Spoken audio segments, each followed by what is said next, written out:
नमस्ते, मैं हूं सुरेश कुमार एकलवे और आप देख रहे हैं हिंदुस्तान न्यूज एंड टिप्स। 20 साल बाद अफगानिस्तान में लौटा तालिबान, 21 दिन गुजरने के बाद भी सरकार नहीं बना पाया है। हिंदुस्तान न्यूज एंड टिप्स ने 22 अगस्त को जारी वीडियो में सबसे पहले खुलासा किया था कि मुल्लाओं के तबेले में खलबली मच चुकी है और जल्द ही काबुल में एक दूसरे के तहमंद और सलवारें फटती नजर आएगी। पर यहां तो मामला उससे कहीं आगे पहुंच गया है। हमारे पास ऐसी रिपोर्ट है जिसमें एक चौंकाने वाली बात सामने आई है। परसों काबुल में हुई जोरदार गोलाबारी में 70 से ज्यादा टोपीबाजों की उग्रों की खोज में जाने की सूचना है। तालिबान कल देर शाम तक इसे हर्ष फायरिंग बताता रहा है। उसने दावा किया था कि पंजशीर घाटी पर तालिबान का नियंत्रण हो गया है। इस खुशी में तालिबान लड़ाकों ने काबुल में हवाई फायरिंग करके जीत का जश्न मनाया है, मगर सच्चाई इसके बिल्कुल ठीक उलट है। यह तालिबान की हर्ष फायरिंग नहीं थी, बल्कि मुल्ला याकूब और हक्कानी नेटवर्क के आतंकियों के बीच एक भयंकर संघर्ष हुआ है, जिसमें 60 से ज्यादा आतंकी और 10 से ज्यादा अफगानी मारे गए हैं। यह संघर्ष सिर्फ काबुल में ही नहीं हुआ है, बल्कि कंधार में भी दोनों गुटों के बीच मारामारी हुई है। कहा तो यह भी जा रहा है कि मुल्ला ब्रदर भी इस हमले में घायल हो गया है और पाकिस्तान में अपना इलाज करा रहा है। यानी तालिबान ने अपनी अंदरूनी कलह पर पर्दा डालने के लिए एक नया बहाना गढ़ा है। यूं भी हर्ष फायरिंग में इतनी मौतों का सवाल ही नहीं उठता है, वह भी उस समय जब तालिबान की वापसी के बाद लोग दिन के वक्त भी घरों से बाहर नहीं निकल रहे हैं। जिस दौरान यह गोलाबारी हुई उस वक्त काफी रात हो गई थी और लोग अपने घरों में दुबके हुए थे। तो यह सवाल जरूर उठता है कि क्या लोग रात के वक्त हवा में उड़ रहे थे जो गोलाबारी की जद में आ गए, जबकि रॉकेट गिरने की बात भी एकदम झूठ साबित हुई है। अभी तक भी काबुल में रॉकेट से हुई तबाही की सूचना नहीं है। ऊपर से पंजशीर पर कब्जे के फर्जी दावे की पोल खुद पूर्व उपराष्ट्रपति अमरुल्लाह साले ने खोल दी है। इसलिए काबुल में क्या चल रहा है इसकी तस्वीर भी अब धीरे धीरे साफ होने लगी है। यानी खेल मजेदार होने की तरफ बढ़ रहा है। पर इस पूरे खेल को समझने के लिए उन मोरों को समझना भी जरूरी है जिन्होंने बंदूक के दम पर काबुल पर कब्जा किया है। इनमें अखुंदजादा के बाद मुल्ला याकूब खुद को दूसरे नंबर का नेता मानता है। मुल्ला याकूब तालिबान के संस्थापक मुल्ला उमर का बेटा है। इस वक्त वह मिलिट्री चीफ के तौर पर तालिबान का संचालन कर रहा है। इनमें मुल्ला ब्रदर राजनीतिक मुखिया है। यह मुल्ला इस वक्त अफगानिस्तान का राष्ट्रपति बनने के ख्वाब पाले है और यह मुल्ला याकूब का मामा भी लगता है। यानी इसे शकुनी मामा भी कहा जा सकता है, क्योंकि मामा भांजे में इस वक्त 36 का आंकड़ा हो गया है। तीसरे नंबर पर हक्कानी नेटवर्क आता है। हक्कानी नेटवर्क ने खलील हक्कानी के नेतृत्व में समांतर सेना बनाई है। अफगानिस्तान पर कब्जे में हक्कानी नेटवर्क ने पूरी ताकत झोंक दी थी। इनाम के तौर पर उसे काबुल की सुरक्षा की जिम्मेदारी दी गई है।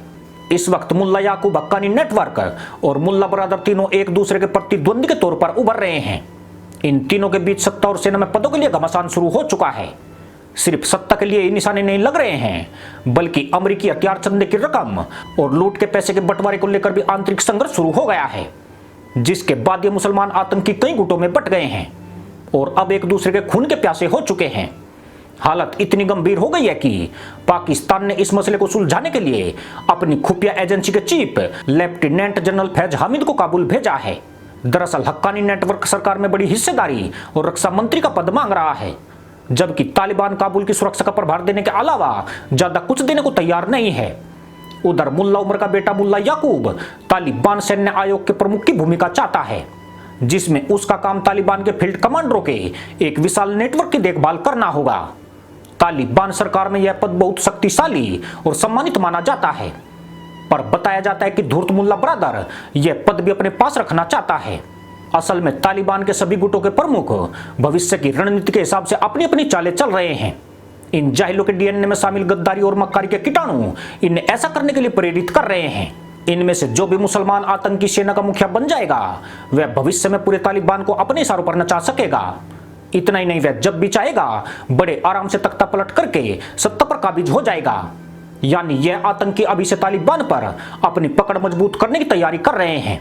मुल्ला याकूब अपने शकुनी मामा से इसलिए भी खपा है कि उन्होंने अनस हक्कानी को काबुल पर कब्जे के तुरंत बाद राजधानी की सुरक्षा पर भार सौंप दिया था। इस फैसले से नाराज याकूब ने कुछ दिन पहले ही अपनी भड़ास निकालते हुए कहा था कि दोहा में विलासिता का जीवन जीने वाले राजनीतिक नेता जमीन पर लड़ने में शामिल लोगों के लिए शर्तों को निर्धारित नहीं कर सकते हैं। पर सत्ता के लिए रसाकसी यहीं तक सीमित नहीं है। तालिबान ने कबायली और क्षेत्रीय सरदारों से उनकी जान बख्शने और सुरक्षा करने के आश्वासन देकर एक बड़ी राशि चंदे के रूप में एकत्रित की है। इस राशि का उपयोग अफगानिस्तान की फतेह के दौरान किया जाना था, मगर तालिबान को अफगानिस्तान की सीमा चौकियों और पूर्व अफगान नेताओं के ठिकानों से अरबों रुपए हासिल हुए हैं। तालिबान के पास चंदे और लूट की रकम 60 अरब रुपए से भी अधिक हो गई है। अब जबकि काबुल पर भी तालिबान का कब्जा हो चुका है, तो इस पैसे से हक्कानी नेटवर्क अपना हिस्सा मांग रहा है। वही मुल्ला याकूब एक भी पैसा हक्कानी नेटवर्क को नहीं देना चाहता है, जबकि मुल्ला बरादर इस पैसे पर खुद कुंडली मारने के ख्वाब देख रहा है। यानी मुल्लाओं के तबेले में पड़ी गुड़ की डली पर सारे मुल्ला दहशतगर्द मक्खियां बनकर भिन भिना रहे हैं। इसके अलावा भी अमेरिका जाते जाते इन मुल्लाओं के लिए मुसीबत के बीज बो गया है। अमेरिकी सेना यहां पर अरबों डॉलर के हथियार छोड़कर गई है। इसके अलावा अफगान सेना के हथियार भी इन आतंकियों के हाथ लगे हैं। अब इन हथियारों के बंटवारे की मांग भी तेज हो गई है। यहां तक कि हक्कानी नेटवर्क अपने हिस्से का अटैक हेलीकॉप्टर तक मांग रहा है। उसकी निगाह टैंक, तोप और बख्तरबंद गाड़ियों पर जम गई है। इसके साथ ही वह स्वचालित मशीन गन और राइफल भी चाहता है, जबकि मुल्ला याकूब इसके तालिबान सेना के पास रखने के पक्ष में खड़ा है, जिस पर वह खुद पूरा नियंत्रण करना चाहता है। तालिबान आतंकियों के बीच वर्चस्व की लड़ाई अब खुलकर सामने आ रही है। पहले यह विवाद शीर्ष स्तर पर और भीतर खाने चल रहा था, मगर अब यह अफगानिस्तान की सड़कों पर आ गया है। बताया जाता है कि मुल्ला याकूब और हक्कानी नेटवर्क के आतंकी अब एक दूसरे की जान के दुश्मन बन रहे हैं। दोनों गुटों के प्रमुखों ने अपने अपने लड़ाकों को मुस्तैद कर दिया है। परसों काबुल में हुई गोलाबारी इसी वर्चस्व की जंग का नतीजा है। अगर यह संघर्ष नहीं हुआ होता तो शनिवार को आतंकियों की कथित सरकार बनना तय था। गुरुवार देर रात जब तालिबान ने सरकार बनाने की औपचारिकता पूरी कर ली थी और पदों के बंटवारे पर बात हो रही थी, तब यह पूरा मामला बिगड़ गया, जो शुक्रवार देर रात झड़प के रूप में सामने आ गया, जिससे पीछा छुड़ाने के लिए तालिबान ने इसे पंजशीर पर कब्जे के जश्न से जोड़ दिया। जबकि शनिवार के दिन तालिबान को बयान देना पड़ा कि अभी पंजशीर पर कब्जा नहीं हुआ है। यह तालिबान का कोई प्रोपेगेंडा भी नहीं था, क्योंकि पंजशीर में इंटरनेट और टेलीफोन काम नहीं कर रहे हैं। इसलिए पंजशीर में मौजूद आम जनता को बाहरी दुनिया की कोई खबर नहीं मिल पा रही है। नॉर्दर्न अलायंस और नेशनल रेजिस्टेंस फोर्स के कमांडर सैटेलाइट फोन और तजाकिस्तान की मदद से बाहरी दुनिया से जुड़े हुए हैं। आंतरिक कलह से जूझते तालिबान ने दावा किया है कि वह अगले हफ्ते सरकार बनाएगा। इस अंदरूनी संघर्ष ने आतंकी मुल्क पाकिस्तान की टेंशन भी हाई कर दी है। उसे अपना सारा खेल गुड़ गोबर होता दिख रहा है। संभवतः इस मसले को सुलझाने के लिए उसने आनन फानन में ISI चीफ को काबुल भेजा है। इससे पहले 21 अगस्त को फैज हामिद काबुल का दौरा करके जा चुके हैं। इसका साफ मतलब यही है कि जाहिलों के बीच में कुछ भी ठीक नहीं चल रहा है। यहाँ आतंकियों की सरकार ही नहीं, बल्कि आतंकियों के सरदार भी खतरे में पड़ गए हैं।